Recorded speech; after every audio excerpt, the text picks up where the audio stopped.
the win and then get out of it, irrespective of how it comes. He's not the man that's interested with knockout or the like. So for any upset to happen, I'm not saying it. I think Tyson Fury still going to nick this one on the bud. And of course, wisdom, Otto Walling, sometimes some of these boxers who are not that renowned, popular in quotes, like the big names you have in the heavyweight division, are the ones that can cause the upset for you.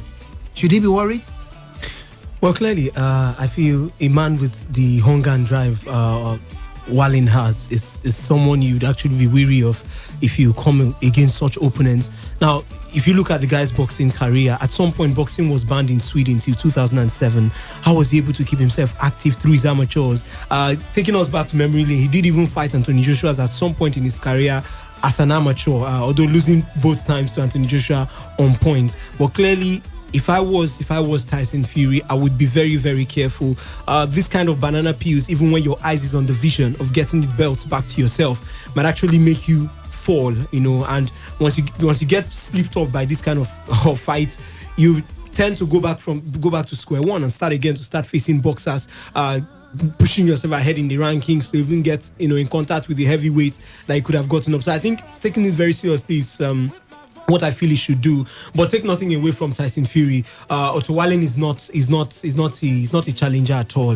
You look at the guy's record, look at how he has progressed over the years since he turned professional in 2013, and you tend to believe that this man doesn't have exactly what it takes. You look at the life of Tyson Fury, you measure up what Tyson Fury, his own days, put it side by side with this man, and you tell yourself that it looks like a very, very tall order for Otto Walling. Now, you look at the fact that Otto Walling himself has not even faced too many big opponents, hasn't faced too much of the opponent. I think Reliance says that he's unbeaten, yes, but what are the quality of in about 20 fights? What are the quality of opponents he has faced in this time? Is what you put into perspective. Tyson Fury has faced the big wigs. He knows what it is to be in that ring. He has even faced the Deontay Wilder, who some people even believe is arguably one of the best pound-to-pound boxers right there in the heavyweights in the world. So I think for me, Otto Walling is not a match, but Fury must be very, very careful. It is this kind of pills, as I said, that could actually make you sleep, and you go back to square one and start from the beginning. And of course, this thing with you, do you agree with Anthony Joshua that Ruiz is the best heavyweight out there? I think it's simple. If you come into Planet Earth, I like using this analogy, and you look at you look at 3 belts. One man wins at least 3 to 4 belts. You start asking yourself, is there any other human being? Is he that good that outside every other person in the division he has this belt? So I think for me, on paper and based on what he has done, Andy Ruiz Jr. is the best boxer in the world right now, based on the fact that. Based on the fact that he has those belts. No. Let's forget this thing. I of recent I've started asking myself questions. We keep doubting this guy. We said he was too big, he was too fat, he doesn't have the body of a boxer. He went there and he proved us wrong. Before that defeat, Joshua said he thinks he's a better boxer, a better opponent to Jared Big Baby before the bout. Yeah, and some of us thought he was just saying it to actually hype the fight. But now we've seen that there's actually some truth to that. Andy Ruiz Jr. is one person that has, as I said, has proved a lot of people wrong.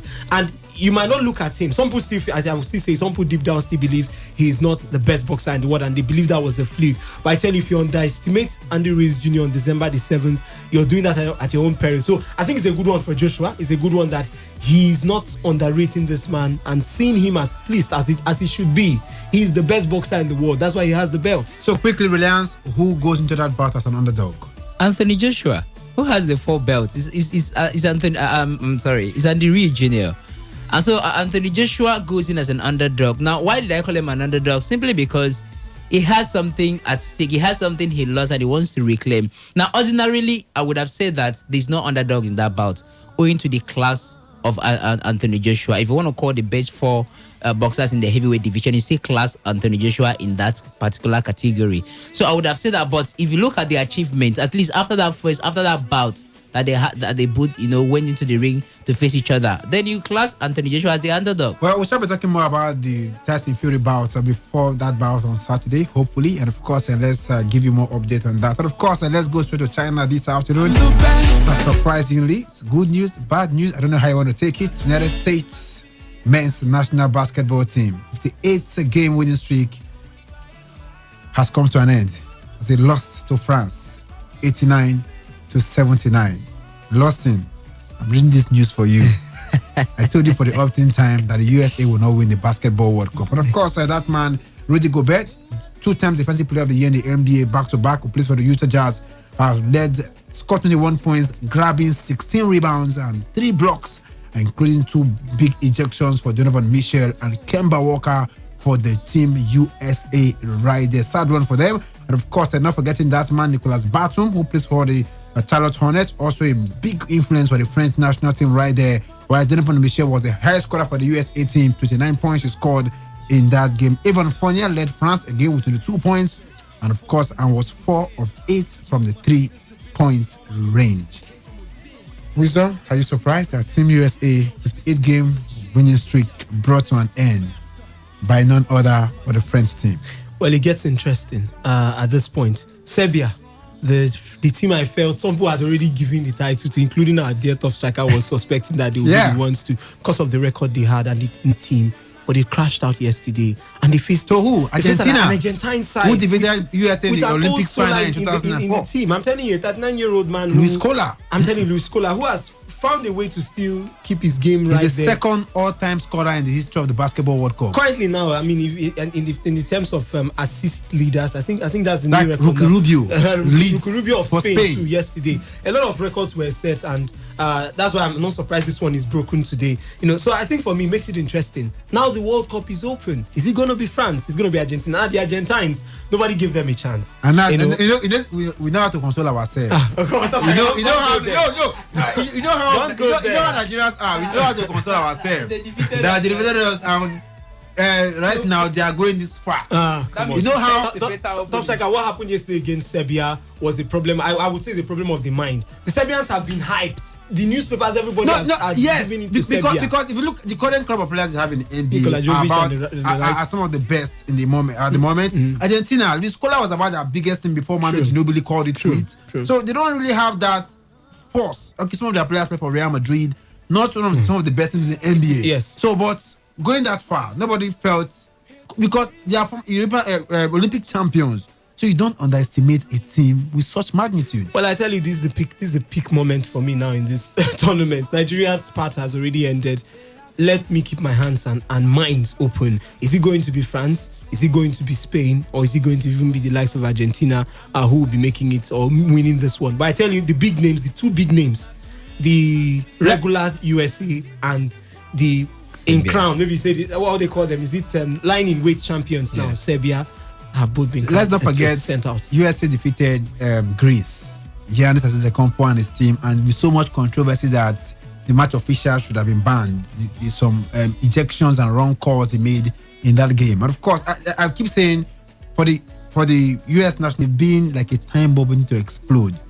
This is not the best. If everybody is fit in the Team USA, these guys, none of them will even make the bench. I even feel they're not interested in this World Cup because it's. I think they prefer the Olympics even more. And the NBA is even more important. That's where you make your money. Yes, the NBA is even more, has more when it comes to the cash. Giannis is in line to sign a contract worth $250 million next year when he becomes a free agent. How much do you get in the World Cup? Exactly, just normal the allowances you get from every other thing. Moving on this afternoon, let's go straight to African Games, where the Permanent Secretary, Ministry of Youth and Sports Development, Mr. Deshola Olusade, said Team Nigeria were disadvantaged at the recently concluded African Games in Morocco because the para-athletes were not involved. You should recall that also for the first time, the stronghold of our sports in Nigeria, the para-athletes are not in this very mission. So, ab initio, we were disadvantaged because everyone knows that with para-athletes, we could even topple Egypt.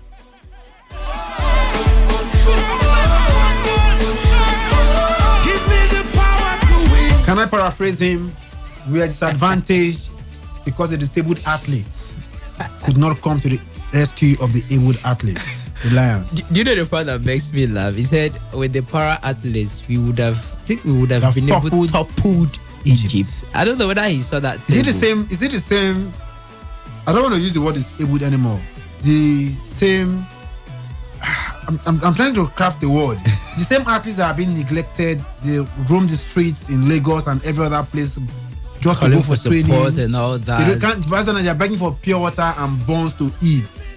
That you are saying Nigeria were disadvantaged because they could not go. I don't know how this hits you? Well, would we have won more medals if we had the para athletes? Yes, I agree. We would have. Of course, the Olympics, the last Olympics is kind of a case study. There's a word we used at that time, whether the abled went there and they couldn't deliver, but the disabled went there sort of delivered because of medals. I think some of them, they're not convenient with that word. Say call them physically challenged athletes. They don't like to be called disabled athletes. All right, thank you for that correction.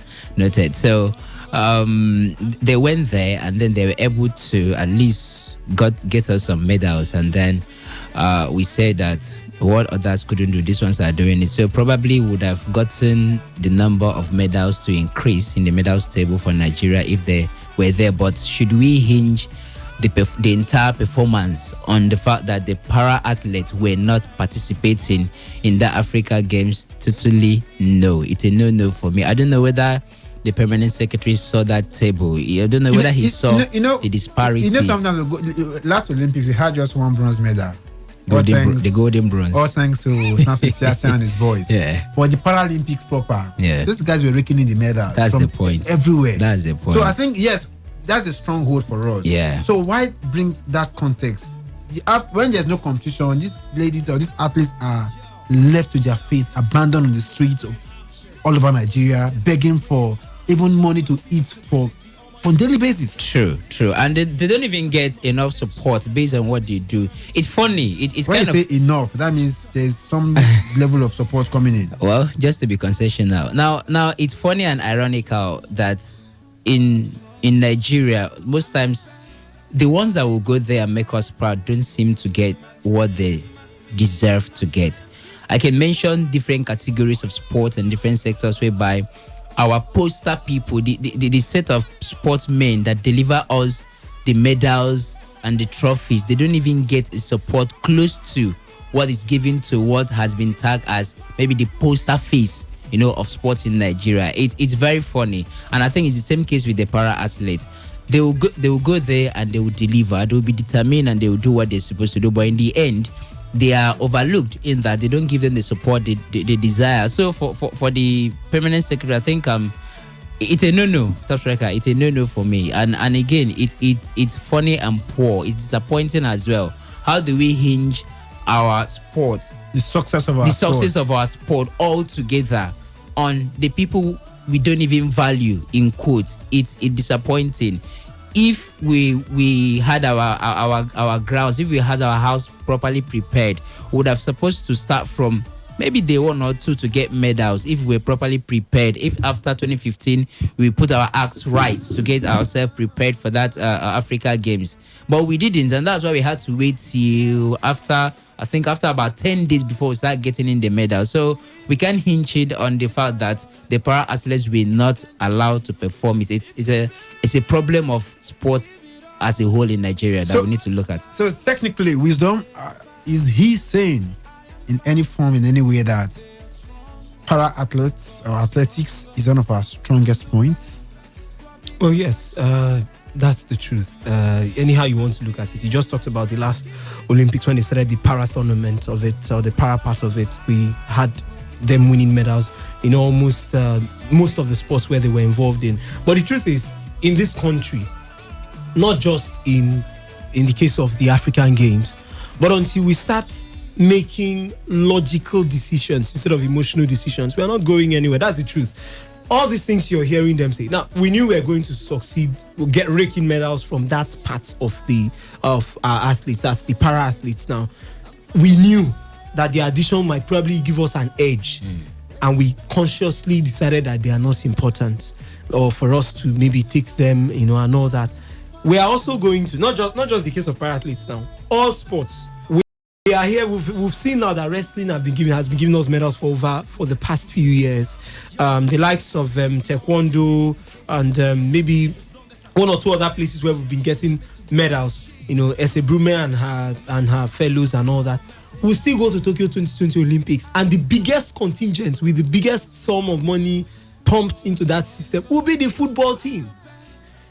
To leave it, that's why we're going to have they are going to fly them if possible to different places to camp, if possible, to actually get us one gold medal.